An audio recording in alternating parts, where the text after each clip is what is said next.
तुम्ही पाहत आहात MCN न्यूज मराठी।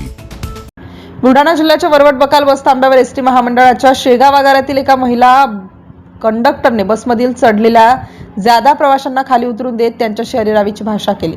दरम्यान बराच काळ महिला कंडक्टरने हुज्जत घातली आणि उग्र भाषेचा वापर केला, त्यामुळे काही काळ गोंधळाचे वातावरण निर्माण झाले।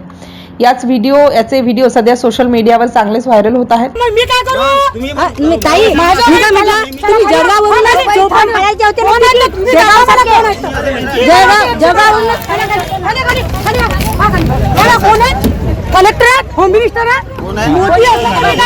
मोदी माझे मॅनेज करतात ते पहिला काय अधिकार मध्ये मॅनेज करायला काय काढलं त्यांनी? तुम्ही होते ना, तुम्ही गावाला चमचा हडवली ना, तुम्हाला माहिती आहे का?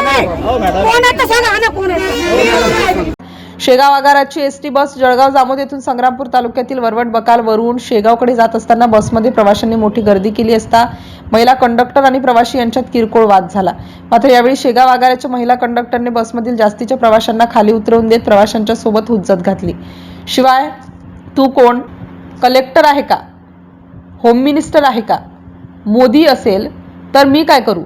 अशा प्रकारची उग्र भाषा वापरली। तसेच मध्यस्थी करणाऱ्या एका पत्रकाराला तू चमचेगिरी करू नको असे बेताल वक्तव्य केलं आणि बराच वेळ बस थांब्यावर गोंधळ घातला।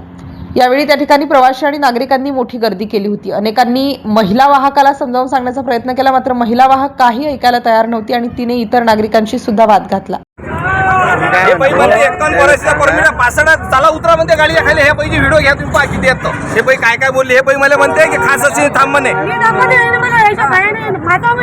नाही घ्या सगळं पब्लिकचं घ्या, या बसला पब्लिकचं घ्या ना, पब्लिकचा सगळ्या पुराव्या ना आम्ही बोला ना सगळ्या तर बोला ना त्याच्या माझा व्हिडिओ करायचा त्याला संजय भाऊ धमकी देते पहिले सेले करायला संजय कुठे कामात आहे ड्युटी बोला होतं तर संजय कुटेच्या वर अजूनही कोणाला बोला। आता संजय कुटेने सांगितलं काय बस म्हणजे असे भांडणं करायचे? एसटी कंडक्टरचे कोण म्हणते असं? कंडक्टर म्हणतात काय म्हणतात हे संजय कुटेला बोला। आता संजय कुटेने सांगितलं काय? आमच्या आमदारांनी सांगितलं काय याले की इथली दादागिरी करायची? कंडक्टरनं काय केलं? प्रवाशासोबत वरताळ केली, शिवगाळ केली, वरताळ केली। तुम्हाला 51 वर आम्ही प्रवासी नेऊ शकत नाही, बाकीचे प्रवासी खाली उतरा अशी या कंडक्टरनं असे प्रवाशाला धमकी दिली। जास्त जर दादागिरी करसान तर आम्ही पोलीस स्टेशन मध्ये काढलो असं म्हटलं।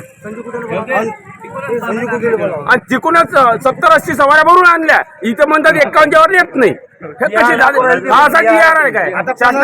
मात्र प्रवाशांच्या सेवेसाठी ही ब्रीदवाक्य घेऊन मिरवणाऱ्या एसटी महामंडळाच्या महिला वाहकाने प्रवाशांसोबत हुज्जत घातली, त्यांच्याशी उग्र भाषेत बोलली आणि गोंधळ घातला। अशा महिला कर्मचाऱ्यांवर आता परिवहन विभाग काय कारवाई करते याकडे लक्ष लागून आहे। MCN न्यूज मराठी करिता रवींद्र शिरस्कार, संग्रामपूर। शेगावच्या आगारात महिला कंडक्टर सरिता रेड्डी यांचे प्रवाशांशी अरेरावी करतानाचा व्हिडिओ व्हायरल होते। काय नेमकी आपल्याकडनं कारवाई करणं हात किंवा झाली आहे? सर, व्हिडिओ व्हायरल झाला आहे आणि प्रवाशांशी अरेरावी करणं हे मुळातच चुकीचं आहे, कारण प्रवासी हे दैवत आहेत आणि या पद्धतीने जर वागणूक होत असेल कर्मचाऱ्यांकडून, जर ती जाणून बुजून होत असेल तर निश्चित ते कारवाईला पात्र आहेत, पण त्यांची बाजूही समजून घेणं तेवढंच महत्त्वाचं आहे। त्यामुळे आगार व्यवस्थापक यांच्याकडून चौकशी अहवाल घेऊन कार्यवाही करणं हे उचित ठरेल। त्यामुळे दोघेही साईड समजून घेणं महत्त्वाचं आहे। चौकशी अहवाल मागवते आहे त्याचा। पण अशा पद्धतीनं अरेरावी योग्य आहे? नाही, निश्चितच नाही। प्रवासी हे दैवत आहे, प्रवाशांच्या जीवावर आपण आहोत आणि त्यांच्याशी या पद्धतीने वागणं हे निश्चितच योग्य नाही।